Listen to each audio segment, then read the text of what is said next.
श्रीमद् भगवत गीता अध्याय 4 श्लोक संख्या 11 का हम लोग मनन कर रहे थे,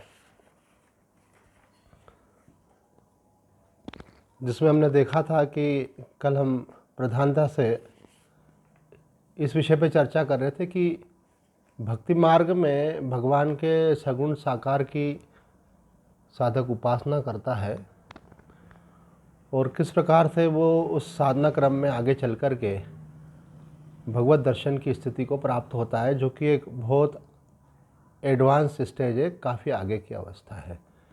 यूँ कहें कि उस मार्ग की वो पूर्णता है कि जिस इष्ट की आप उपासना कर रहे हैं उनका आपको साक्षात दर्शन हो गया। तो संसार में कोई लाखों में कोई एक होता है ऐसा जिसको ये स्थिति प्राप्त हो पाती है।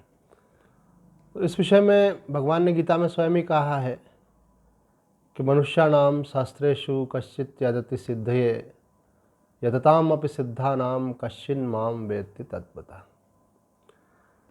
कि हजारों में कोई एक इस मार्ग में लगता है और लगने वाले हजारों में से कोई एक मुझे प्राप्त करता है। तो कोई इच्छा होना, शुभेच्छा जिसको कहते हैं होना, बहुत बड़ी बात है, लेकिन शुभेच्छा बनी रहना उससे भी बड़ी बात है।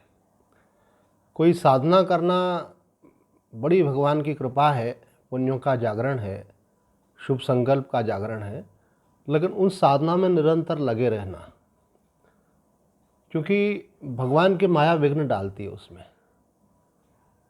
कठिन नहीं है, लेकिन मनुष्य की अपनी जो कमजोरियां हैं वो उस कारण से उस मार्ग में निरंतर नहीं बना रहता है। हमारे बड़े महाराज जी स्वामी अवधूतानंद जी महाराज कहते थे कि साधक के मन में वैराग्य होता और जिस संकल्प के साथ वो इस मार्ग में लगता है, वैसा संकल्प, वैसा वैराग्य, वैसी जिज्ञासा अगर उसकी बनी रहे तो उसको अवश्य भगवत प्राप्ति हो सकती है। लेकिन होता ही है कि व्यक्ति शुरुआत तो बड़े उत्साह उमंग से करता है, लेकिन ये दिन दो दिन का काम तो है नहीं, दीर्घ काल तक निरंतर करना होता है। कई लोग सोचते हैं कितने समय का कोर्स है, तो वैसे हमारे यहाँ कहा गया है कि लगभग 12 वर्ष का, लेकिन एग्जैक्टली ईयर्स इसलिए काउंट नहीं कर सकते क्योंकि किसकी यात्रा कहाँ से आरंभ हो रही है ये किसी को मालूम नहीं है। क्योंकि ये यात्रा शरीर की तो है नहीं, जीव की है। जन्मांतरों से कहाँ कहाँ वो किस किस प्रकार से क्या क्या साधन करता हुआ वर्तमान शरीर में आता है। और अर्जुन ने पूछा भी 6वें अध्याय में, तो भगवान ने ये बात कही है कि किया हुआ साधन नष्ट नहीं होता, फिर वो अगला शरीर मिलने पर वहाँ से उसका समय आने पर संस्कार जागृत होते हैं और वो चेत होता है और आरंभ हो जाता है। इस प्रसंग में ये भी बात निकल के आती है कि कोई व्यक्ति कब आरंभ करेगा ये भी एक उसका समय रहता है। आप देखेंगे कोई व्यक्ति बचपन से लग गया, कोई व्यक्ति 20 वर्ष की आयु से लगा, कोई व्यक्ति 40 वर्ष की आयु से लगा, तो वो एक उसका टर्निंग पॉइंट लाइफ में आता है कोई, और उसके उन संस्कारों का जागरण होता है। ये भगवान ने संकेत 6वें अध्याय में कर दिया। समय आने पर संस्कार जागृत होते हैं और वो फिर से अपनी उस यात्रा में लग जाता है। हमारे एक साधक बोलते थे कि स्वामी जी, मैं 40 वर्ष की आयु तक मैंने कभी किसी महात्मा का प्रवचन नहीं सुना था। एक बार हमारे घर के पास के ही बगीचे में रमेश भाई ओझा की कथा थी, तो वो 6 घंटे कथा उस समय कर रहे थे, 3 घंटे 2 बार। तो मैं आखिरी के 1.5 घंटा, क्योंकि मैं 3 घंटे बैठ नहीं सकता था, तो आखिरी के 1.5 घंटा बैठता था वहाँ जा कर के। और वो दिन है और आज का दिन है, मतलब लगभग उनकी बात को बताने का अभिप्राय था कि इस बात को 15-20 साल हो गए। मैं नहीं सोचता हूँ कि शायद एक दिन भी मैं बिना सत्संग के रहा हूँ।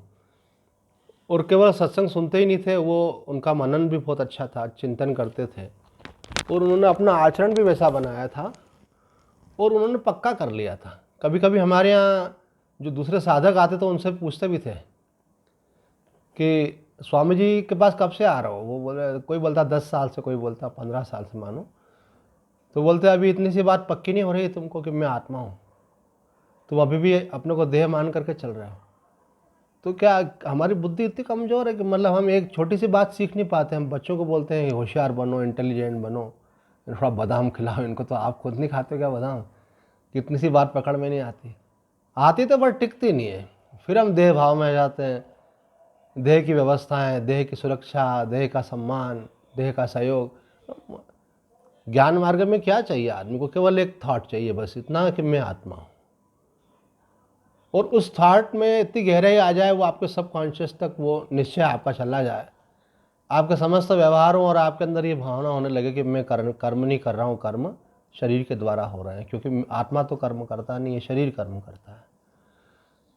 आपके साथ जो भी घटनाएं घट रही हैं तो आपको ऐसा दिखे कि ये घटनाएं मेरे साथ एग्जैक्टली नहीं घट रही हैं, ये शरीर और मन तक इनका प्रभाव है, मैं तो असंग निर्लेप आत्मा हूँ। तो ये बात अगर पक्की हो तो पल पल की साधना शुरू हो जाती है। तो 12 साल का कोर्स जो है वो तो डिपेंड करता है कि आप कि उस कार्य की उपलब्धि के लिए अभिप्सा कितनी है, तीव्रता कितनी है। चाहे किसी भी मार्ग में हो, चाहे भक्ति मार्ग में हो, तो भी भक्ति मार्ग में तो स्वामी जी का तो बहुत ज़्यादा एम्फेसिस इस बात के ऊपर है कि संसार में देखो, अगर आपको कुछ भी प्राप्त करना है ना, तो उसे प्राप्त करने के लिए आपको कुछ श्रम करना पड़ता है, कुछ समय लगता है ना। उसके लिए कुछ आपके पास मानसिक योग्यता, चातुर्य, कला, विधि आपको मालूम होना चाहिए, तब आप उस चीज़ की उपलब्धि कर पाते हैं। तो ये एक बड़ा गहरा संस्कार रहता है कि जब तक कुछ करेंगे नहीं कुछ मिलेगा नहीं। तो उसी प्रकार से साधक को भगवत प्राप्ति के मार्ग में भी ऐसा लगता है कि जब तक मैं जप नहीं करूँगा, तप नहीं करूँगा और दीर्घ काल तक नहीं करूँगा, तब तक कैसे? तो इसीलिए इसी लैंग्वेज में फिर शास्त्र और संत भी बता देते हैं भाई कि आप 4.5 करोड़ जप कीजिए, आपके सब पापों का नाश हो करके आपको भगवत प्राप्ति होगी। ऐसे मंत्र उपनिषद तक में भी आए हैं। एक मंत्र ऐसा आता है कि उसमें लिखा है कि ओंकार का इतना करोड़ जप करने पर व्यक्ति जो है ब्रह्म स्वरूप में स्थित होकर ब्रह्म रूप हो जाता है।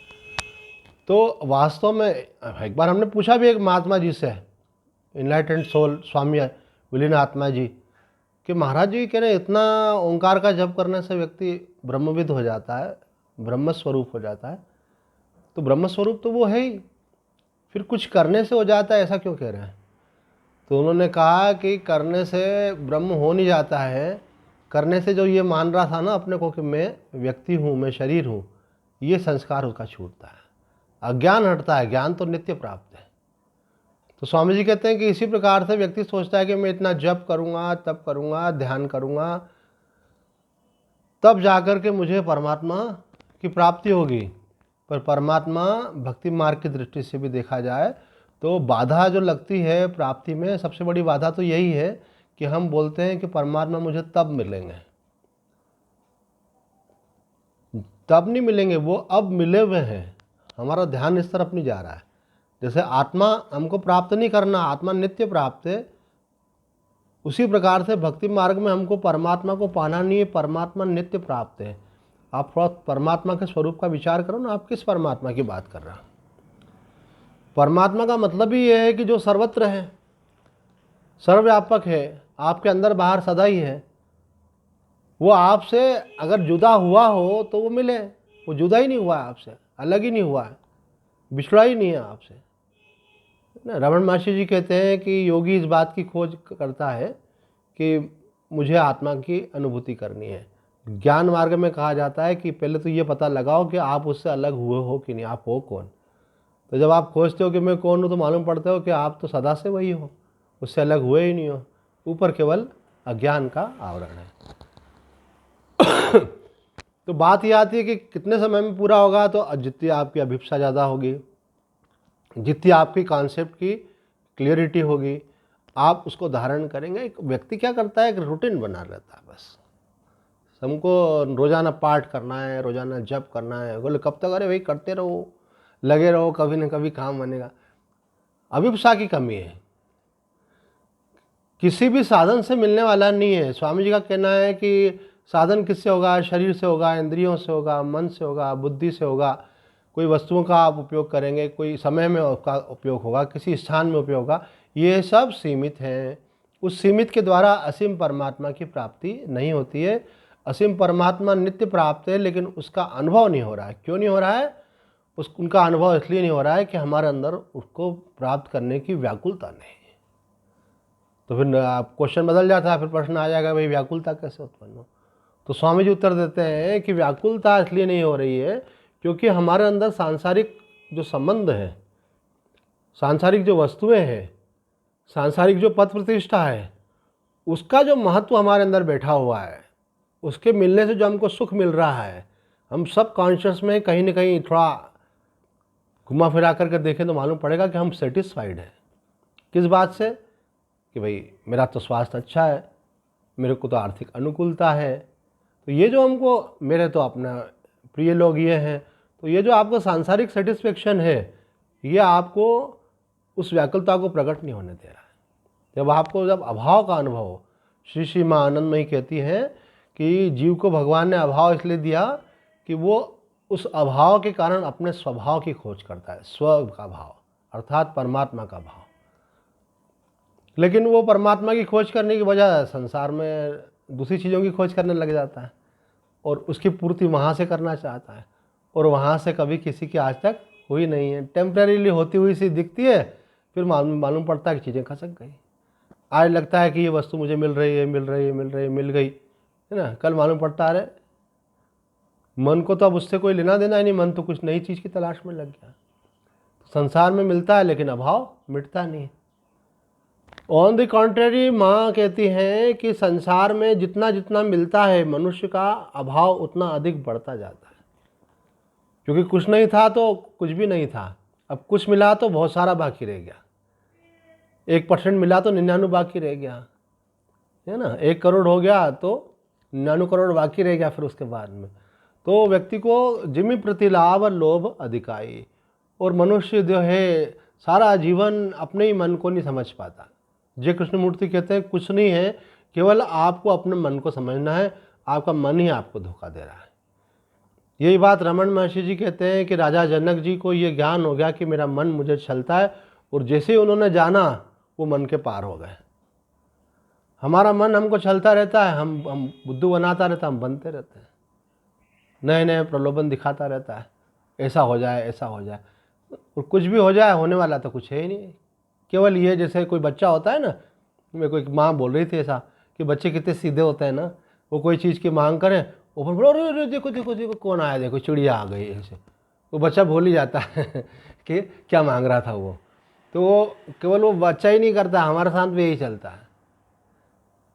हमारे अंदर कोई संत महात्मा एक प्रश्न उत्पन्न करते हैं, भाई देखो किस लिए आए हो, कहाँ जाना है, जीवन का लक्ष्य क्या है, एक मौका मिला है, कहीं चूक नहीं जाओ, ये शरीर गया फिर धोखे में पड़ जाओगे, और इतना गोल्डन चांस मिला था उसका लाभ नहीं लिया। तो आदमी जगता थोड़ी देर के लिए कि हाँ जीवन का असली लक्ष्य ये परम आनंद की प्राप्ति करनी है। हम जिस धन को प्राप्त करेंगे वो तो छूट जाएगा, पक्की बात है ना। जिन वस्तुओं को हम प्राप्त करेंगे, हमारे बड़ों को देखा सब मर गए, सब मकान छोड़ गए कि नहीं छोड़ गए, तुम पकड़ के ले जाओगे क्या, साथ में उठा के ले जाओगे, क्या करोगे बताओ। चाहे वो सोना हो, चांदी हो, रुपया हो, कुछ भी हो, क्या लेके जाओगे। 2 रोटी चाहिए, 2 रोटी का भगवान ने कॉन्ट्रैक्ट ले रखा, वो देते हैं आपको। लेकिन मनुष्य जो है इनको संभालने में, पकड़ने में, इनके बारे में विचार करने में, प्लानिंग करने में, नहीं मिला तो रोने में, ये भी है। मुझे याद आता है हमारे पूज्य स्वामी कृष्णानंद जी से एक समय की बात है, हम उनके पास सत्संग के लिए जाते थे, तो हमारे मित्र भी जाते थे, अब वो भी सन्यासी हम। तो स्वामी जी का एक नियम था कि दिसंबर एंड में स्वामी जी सबके एड्रेस लिखते थे, ग्रीटिंग छपवाते थे, और उसमें कुछ नए साल का सुंदर संदेश होता था आशीर्वाद रूप में, कोई बोध वाक्य होते थे कुछ ऐसे। तो स्वामी जी ने हमसे पूछा, हम बैठे थे, बहुत सारे लिफाफे पड़े थे, वो सब कार्ड डाले जा रहे थे, एड्रेस लिखी जा रही थी। तो स्वामी जी ने मुझसे पूछा, अच्छा तुम्हारा एड्रेस क्या है, लिखवा दो हमको, क्योंकि ये कार्ड सब पोस्ट किए जाएंगे। तो मैंने कहा कि स्वामी जी मेरा तो कोई एड्रेस है ही नहीं ऐसे। तो मैंने ऐसा शो किया कि मतलब मैं तो भाई अकिंचन हूँ, कुछ भी नहीं है मेरे पास, साधु हूँ भाई, घर छोड़ दिया, और मेरा कोई मैं अभी कहीं रह रहा हूँ और अभी कुछ दिन बाद फिर मेरे को वो जगह छोड़नी पड़ेगी, क्योंकि जिनके यहाँ रह रहा हूँ उनको आवश्यकता है उस स्थान की। तो स्वामी जी मेरे पास तो कुछ ऐसा एड्रेस है नहीं मैं आपको बता सकूँ। तो स्वामी जी इतना प्रसन्न हुए, मेरे को आश्चर्य हो गया। ये तो ऐसा होगा जैसे अर्जुन टेंशन में था, रोने लगा और हाथ पैर कांप रहे हैं और भगवान मुस्कुराने लगे। तो मैं बड़ा दीन भाव से बोला, स्वामी जी मेरा तो कोई एड्रेस नहीं है, तो मैं क्या बताऊँ आपको। तो स्वामी जी बड़ा ऐसा ऐसे वंडरफुल स्माइल, उनकी स्माइल भी डिवाइन थी बिल्कुल, क्योंकि बिना केंद्र के जीने वाला व्यक्ति अलग होता है, ईगोलेस। वो परम मानो उनके चेहरे के माध्यम से प्रकट होता है, परमात्मा उनके चेहरे के माध्यम से मानो व्यवहार कर रहा होता है। इसीलिए तो कहते हैं साक्षात्कारी पुरुष क्या है, साक्षात भगवान ही है वो। तो स्वामी जी ने फिर एक मौन रहते थे स्वामी जी, तो स्वामी जी ने लिखा, मैंने कहा मकान नहीं है, तो उन्होंने लिखा भगवान का एक नाम है अनिकेत, तो अनिकेत लिखा स्वामी जी ने काफी पे। तो अनिकेत का मतलब होता है कि जो अनिकेत हो गया वो भगवान हो गया, समझ लो, अगर सही अर्थों में समझ सके तो। अभी हमने कहीं ना कहीं आश्रय ले रखा है, किसी ने किसी को आश्रय बना रखा, भले हम उसको किराए के मकान को बनाए चाहे अपने के मकान को बनाए, पर किसी को आश्रय बना रखा। जब आप संसार के आश्रय का त्याग करते हैं तो आपको सच्चा आश्रय मिलता है। तो व्यवहारिक प्रसंग में फिर हमने किसी हमारे मित्र जो अभी सन्यासी है उनका एड्रेस दिया कि स्वामी जी आप इनको अगर भेज देंगे तो ये हमारे संपर्क में है, मिल जाएगा। वो एक गौण बात है, मुख्य बात है अनिकेत। ये जो हमने पकड़ रखा है ना, ये बहुत हमको बहुत घाटे का सौदा हो रहा है। आप देख लो, आप थोड़ा ध्यान से देखो, जब व्यक्ति मर जाता है ना, देखा है कि नहीं आप लोगों ने कभी, उसके हाथ की अंगूठियां भी उतार ली जाती है। मुट्ठी में तो कुछ ले ही नहीं सकता है, पर अगर कुछ पहना हुआ है ना तो वो भी उतार लिया जाता है। बोला अभी तो मर गया भैया, परिवार के लोगों को दे दो, लड़कियों को दे दो, लड़कों को दे दो, जो भी लेना चाहे, बहुएं ले लें, कोई ले ले। उनको उन चीज़ों को संभालने में लगे हुए और कोई ज़्यादा कुछ मालूम नहीं पड़ता है समय निकलते कब। कितनों का ही तो अभी कितने चेहरे अपने ही सामने हैं जो जिंदा थे और अब नहीं रहे। नहीं, कोरोना ने तो बड़ा अच्छा एक्सपीरियंस कराया लोगों को, ये दिखता है मौत का तांडव कैसा है। हालांकि तो सदा से चला आ रहा है, लेकिन अभी तो ऐसा दिखता है कि कई चेहरे हमारे देखते पहले थे और अभी हमारे देखते नहीं है। कोरोना को एक आधार बना करके हम सोच पाते, तो ये तो सदा से ही रहा है, लोग आ रहे हैं जा रहे हैं और हम टिकने में लगे पड़े हैं। तो स्वामी जी कहते हैं परमात्मा की अनुभूति नहीं होने में सबसे प्रमुख कारण ये है कि हमने संसार को पकड़ रखा है, संबंधों को पकड़ रखा है, वस्तुओं को पकड़ रखा है, और उसकी हमको खुशी भी है कहीं ना कहीं, उस वही हमारा ईगो भी रहता है।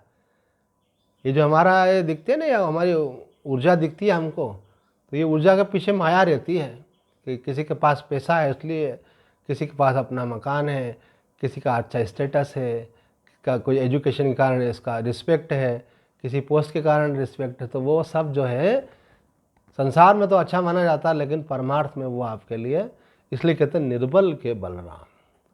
ये सब बल है, ये संसार का बल जो है ये माया का बल है, ये अहंकार का बल है, ये वासना का बल है, इसमें व्यक्ति टिका हुआ है।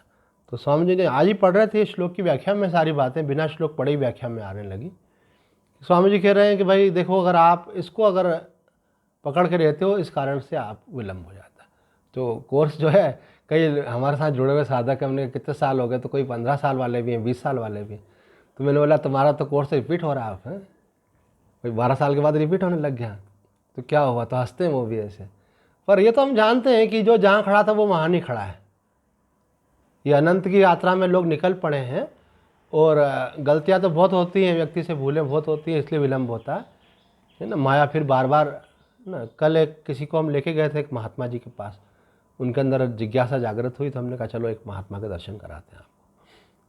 तो महाराज जी से मैंने कहा, महाराज जी इनके अंदर ऐसी इच्छा जग गई है कि अब संसार के मोह माया में नहीं पड़ के वो परमात्मा की प्राप्ति करनी है। इनका एक लड़का तो है, लेकिन इनके मन में ये भी है कि लड़का परमात्मा का है और परमात्मा को ही उसका विवाह करना है और आगे सब उसको ही देखना है।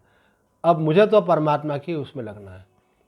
तो महाराज जी बोले ये इच्छा तो अच्छी है, लेकिन इसमें लगे रहे व्यक्ति, तो ये जो अभिप्सा जागृत हुई है वो बनी रहे, तो क्योंकि फिर वो वापस से ऐसी परिस्थितियाँ आती है कि मन उलझने लगता है।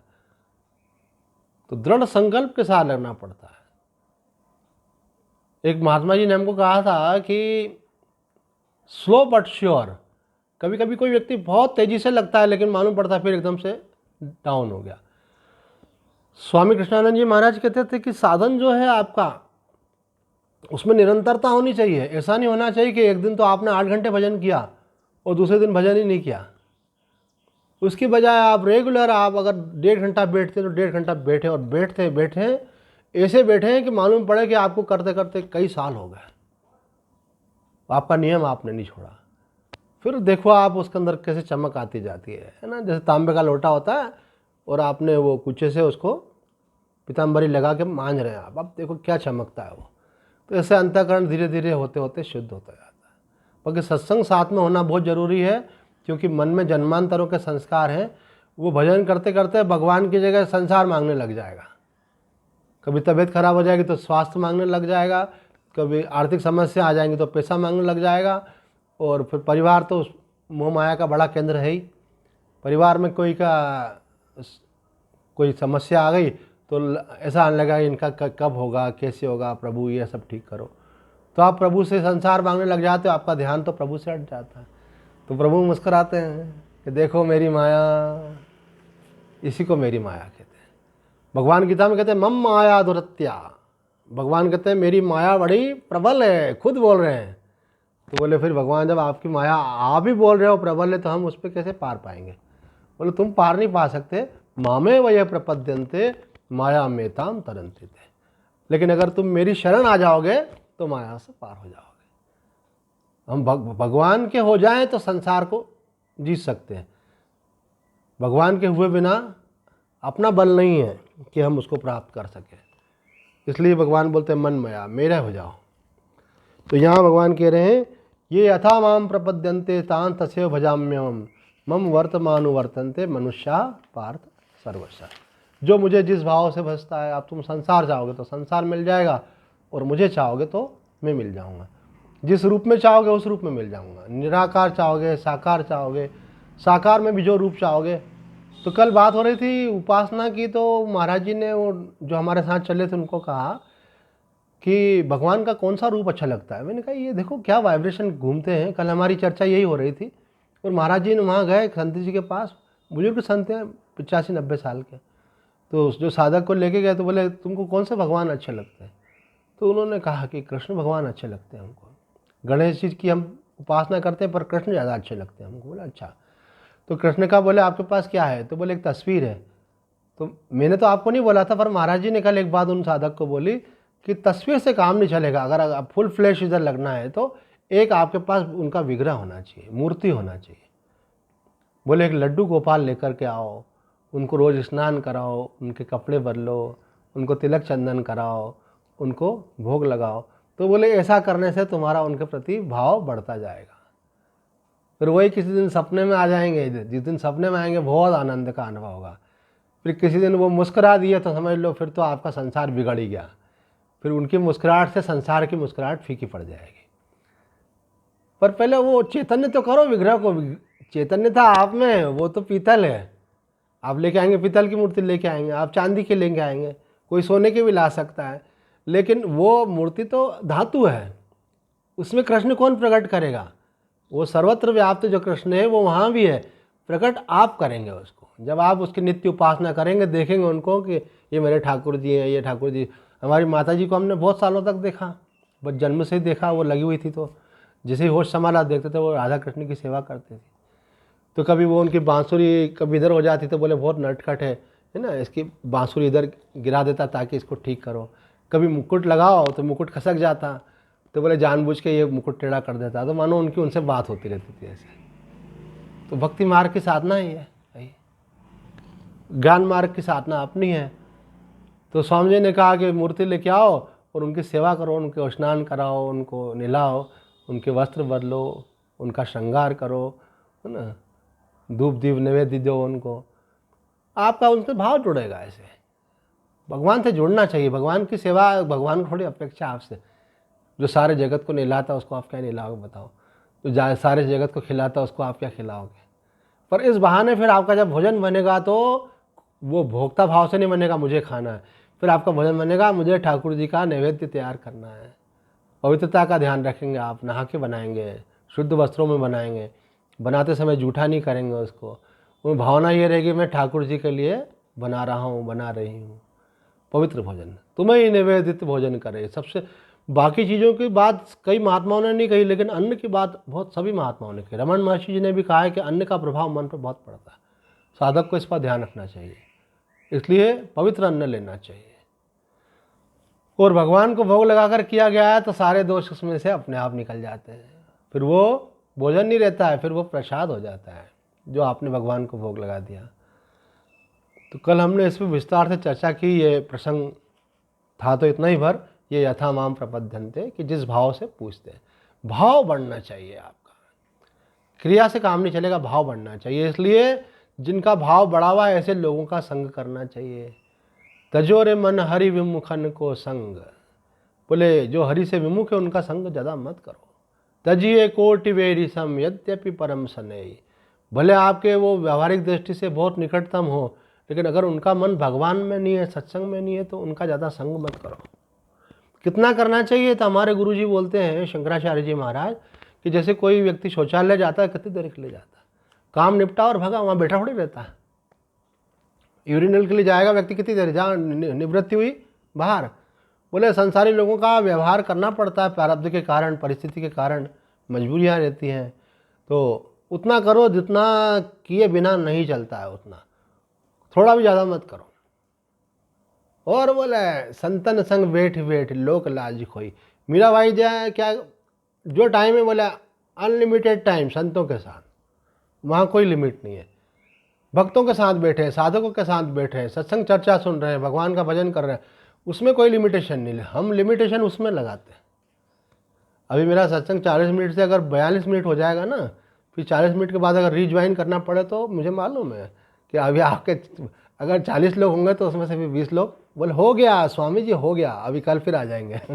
तो ये केवल सत्संग की बात नहीं है, ऐसा आप जप में भी करते होंगे, ऐसा आप ध्यान में भी करते होंगे, बोले आज का हो गया कोटा पूरा। और संसार में आदमी थकता ही नहीं है। ऐसा कोई आ जाए, बैठे हैं, बातें कर रहे हैं, गप्पे मार रहे हैं, अरे जल्दी जा रहे हो भाई, आइए। घर में तो बैठ के बात करेगा, दरवाजे पे जाके फिर बात करेगा, तार ही नहीं टूट रहा है। फिर जाते जाते भी आओ जू कहाँ जाओ जू। संसार है, देखो ये, अब आप मन जिसमें लगाओगे वो मिलेगा। तेरे भावे जो करे भलो बुरो संसार, संसार है भाई, अपने अपने हिसाब से चल रहे हैं, जिसकी जहाँ रुचि है। स्वामी परमानंद जी महाराज कहते हैं कि मेरा अनुभव तो यह है कि ब्रह्म ज्ञान, भगवत प्राप्ति जो है ज़्यादा कठिन नहीं है, सरल है। बोले हम लोगों को देखते हैं जिस हिसाब से वो किसी अलग अलग विषय में महारत हासिल करते हैं, तो उसके लिए वो कितनी ऊर्जा लगाते हैं। कोई क्रिकेट में लगा रहा है, तो कोई व्यक्ति किसी कला में लगा रहा है, तो कोई किसी अन्य योग्यता को प्राप्त करने में लगा रहा है। पढ़ते हैं तो बच्चे कितनी पढ़ाई करते हैं। तो बोले जितनी शक्ति उसमें इन्होंने लगाई, उतनी शक्ति तो हमको इसमें लगानी नहीं पड़ी वैसे। पर यह जरूर है कि उन्होंने शक्ति उस विषय में लगाई, उनको संसार मिला, कोई डॉक्टर बन गया, कोई इंजीनियर बन गया, है ना, कोई वकील बन गया, कोई क्रिकेटर बन गया, कोई गायक बन गया, है ना। वो भी साधारण थोड़ी चाहिए, दिन रात लगे रहते हैं ये, तब जा कर के उनका नाम होता है उस क्षेत्र में, तब उनको वहाँ पे महारत हासिल होती है। बोले इस मार्ग में भी आपको बस आपका मन तैयार होना चाहिए कि अब मेरा जीवन इसके लिए है, और आप लग जाएं और लगे ही रहें, फिर डाइवर्ट नहीं हो। क्योंकि आपके माया तो करती है, आपका मन माया है सबसे बड़ी। वो मन आपको कई बार फिर कई प्रकार के प्रलोभन और भय दिखा करके विचलित करता है। दृढ़ता से लगे। इसलिए हम लोग, मेरा जो अनुभव उसके आधार पर बता रहा हूँ कि दृढ़ता से लगने का एक उपाय ये भी रहता है कि कोई आपने संकल्प ले लिया, पहले छोटा संकल्प ले फिर बड़ा ले। आपने संकल्प ले लिया कि मुझे इतनी माला जप रोज करना ही है बस, तो उसमें भी कभी आपका मन इधर उधर हो सकता है। तो अनुष्ठानात्मक ले लिया आपने, कि आपने हाथ में जल लेकर के भगवान के सामने संकल्प कर लिया कि मैं इतने लाख या इतने करोड़ जप करूँगा और प्रतिदिन इतना करूँगा। ऐसे फिर आपका शरीर कितना ही अस्वस्थ होगा, आप वेट करते रहेंगे। कोई मुझसे पूछा स्वामी जी आपको वायरल हुआ, उसके बाद भी प्रवचन चल रहा था आपका, और आपका उसके बाद में भी जब भी हो गया, और आपका फिर खाना भी आपने बाहर से नहीं बुलाया, खुद ही खा लिया, कैसे हो गया? मैंने बोला हमको 35 साल हो गए, हमको मालूम है क्या लीला होती है शरीर की। कोई व्यक्ति बीमार भी होता है ना, अस्वस्थ भी होता है ना, तो 24 घंटे के लिए नहीं होता है, उसमें भी अल्टरनेटिंग करंट चलते हैं ऐसे कि कुछ समय तो ऐसा लगेगा अरे बिल्कुल लुस्त होके पड़े हुए हैं, कुछ नहीं बन रहा, फिर थक आपने दवा ले लिया, आराम कर लिया, उसके बाद लगेगा आप थोड़ी ऊर्जा हो रही है, उठो अपना काम करो, उस समय उठो, भजन करो, उठो अपना सत्संग करो। तो 4 बजे से सेटिंग बिठाते रहो तो 8 बजे तक सेटिंग बैठ जाएगी आपकी कि आप 1 घंटा सत्संग कर लोगे, फिर भले आप 2 घंटे डिस्टर्ब रहोगे। आपको जब करना है आपको, तो आप कोशिश करते रहोगे, अभी नहीं हो पा रहा, आपने बोला थोड़ी देर से थोड़ी देर से थोड़ी देर से, करते करते 2 बार आपको चाय पीना पड़े, 2 बार लेटना, अब बोले अब तो कर सकते हैं, आपने अपना नियम कर लिया। हमारी माताजी कहती थी कि हमने एक सिद्ध संत को देखा, गृहस्थ संत थी वो, कि बिल्कुल अस्वस्थ थी, खटिया से उठती नहीं थी, 24 घंटे का उनका ये था खटिया पे रहना है, हाथ पकड़ के कोई बाथरूम तक ले जाए। लेकिन उनको पता नहीं क्या था, हरिद्वार के बता रही थी प्रसंग, पता नहीं क्या था, जैसे ही उनका साधन का टाइम था, उनके 3 साधना के टाइम थे। एक दोपहर की संध्या का समय, ये त्रिकाल संध्या जो बोलते हैं ना, तो इन्होंने अच्छा प्रश्न पूछा था कि त्रिकाल संध्या का मतलब केवल संध्या के मंत्रों का ही पाठ है क्या? तो कई लोग उसको संध्या शब्द का प्रयोग इस रूप में भी करते हैं कि 3 बार साधना करना ऐसे। तो वो एक बार तो सुबह ब्रह्म मुहूर्त में अपने आप उठ करके बैठ जाती है, क्योंकि उनका नियम था ब्रह्म मुहूर्त में उठ करके 1.5-2 घंटा जो अभ्यास करना। तो लगता है कोई आत्मा घुस गई क्या इसके अंदर दूसरी, ये जो महिला सीधे ढंग से बैठ नहीं पाती और कैसे कैसे बैठ गई। ऐसे उनका दोपहर का जो भोजन का समय होता था उसके पहले का एक नियम था, उस समय फिर वो सीधी होकर बैठ जाए। ऐसे ही शाम को भी एक बार उनका सूर्यास्त का समय फिर भी वैसा करें, उसके बाद उनकी भिक्षा होती थी, भोजन होता था ऐसे। ये तो हमारी माताजी ने बताया था। एक किसी के घर पे गया था, तो उनकी बड़ी सास उनके घर पे रहती थी, तो वो मुझे बोले कि अम्मा को देखकर तो आश्चर्य होता है, एक तो इनके कमरे में ना ओंकार की आवाज़ गूंजती रहती है, तो उनका अखंड जब चलता था तो वही वाइब्रेशन वहाँ पे होगा। और दूसरा बोले ये इतनी बीमार, इतनी कमज़ोर है, पर 3 बार उठ के बैठ जाती है बिल्कुल ऐसे अपने बिस्तर पे बैठ के ऐसे।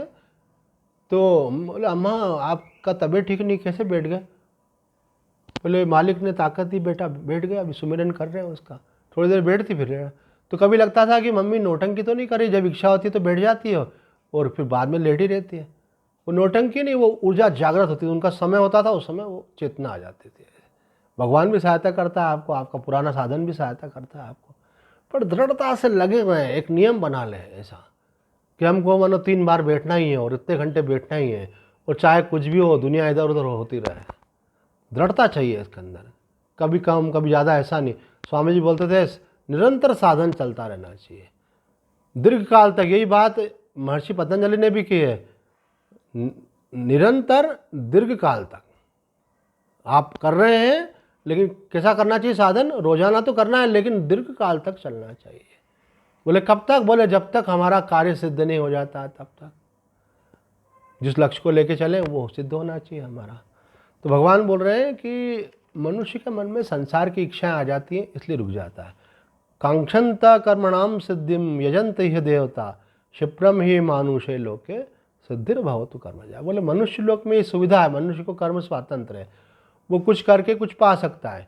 कई तरीके होते हैं। अभी हम भजन चला रखा था तो बीच में वो जो एडवर्टाइजमेंट आता है उसमें ही कोई भजन के बीच में आ गया कि इस मंत्र की सिद्धि के लिए आप बाथरूम में खड़े होकर हाथ में नमक ले लीजिए, मंत्र बोलिए 108 बार और जल में छोड़ दीजिए, फिर नहा लीजिए, तो आपके सब प्रॉब्लम सॉल्व हो जाएंगे।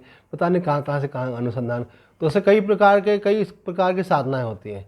यहाँ पे कहा है कि कोई इंद्र की साधना होती है, कोई अग्नि की साधना होती है, देवताओं की कई उपासनाएं होती हैं, है ना। तो वो करने से भी लोगों के कार्य सिद्ध होते हैं। तो बोले वो हो तो जाएंगे, लेकिन आपका असली कार्य रह जाएगा। तो यहाँ पे देखो स्वामी जी के शब्दों में देखें, मनुष्य लोक में सकाम कर्मों से होने वाली सिद्धि शीघ्र प्राप्त होती है, परंतु परिणाम में बंधन कारक होती है। जैसे एलोपैथिक मेडिसिन से कई बार आदमी जल्दी से रिकवर कर लेता है, लेकिन रोग बचा रह जाता है, और आयुर्वेदिक में जड़ से खत्म होता है। स्वामी जी ने दृष्टांत दिया ये भी।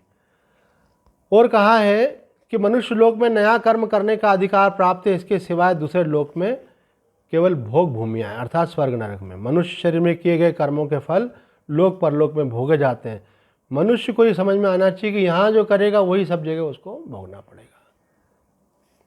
संसार में कर्म करने के लिए सांसारिक वस्तुओं की उपलब्धि होती है, कभी साधक को ऐसा लगता है कि भगवान की प्राप्ति भी जैसे संसार के कर्म करने के लिए कुछ करके मिलता है, परमात्मा भी करके मिलेगा, लेकिन उत्कट अभिलाषा जागृत होने से ही परमात्मा की प्राप्ति होती है। तो साधक को इस बात पर ध्यान देना चाहिए कि मुझे उस परमात्मा की प्राप्ति करनी है, तो साधन मैं भले कर रहा हूँ, लेकिन साधन केवल अज्ञान को मिटाने के लिए है, मोह को मिटाने के लिए, संसार के आकर्षण को मिटाने के लिए। परमात्मा तो नित्य प्राप्ति है, उस नित्य प्राप्ति के लिए ये सब साधन किया जा रहा है। तो आज समय को देखते हुए यहीं विराम देते हैं। ओम पूर्णमद पूर्णमिदं पूर्णात् पूर्णमुदच्यते पूर्णस्य पूर्णमादाय पूर्णमेवावशिष्यते। ओम शांति शांति शांति। हरि ओम तत्सत्। नारायण।